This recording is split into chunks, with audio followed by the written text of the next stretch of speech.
ઘરનો ભાઈ, ઘરના વડીલ, ઘરના પપ્પા કે ઘરનો પતિ ઘરે આવે ને ત્યારે એક પણ જાતની એને ફરિયાદ નહીં કરવાની અને હસતા મુખે એને એક ગ્લાસ ઠંડો તમે પાણીનો પાવ ને એ માણાનો થાક ઉતરી જાય સાહેબ.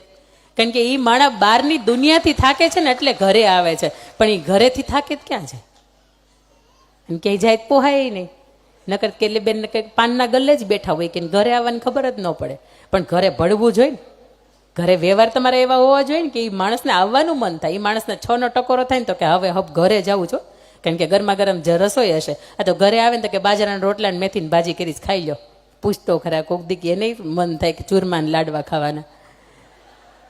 પણ તમારે ડાયટ હાલતું હોય એટલે તમને એમ થાય કે ભાઈઓ નહીં તો નહીં, પણ એને આપો, સરસ સાચવો. કારણ કે એટલા માટે કે એને ઘરથી વિશેષ કાંઈ નહીં. તમારે તો પિયરે છે કે ત્યાં તમે જાઓ ને તો હળવા થાવ, ત્યાં તમે જાઓ ને તો એ મોજ મસ્તી ને આનંદ આખી દુનિયા ભૂલી જાઓ. એમને તો પિયરે નથી.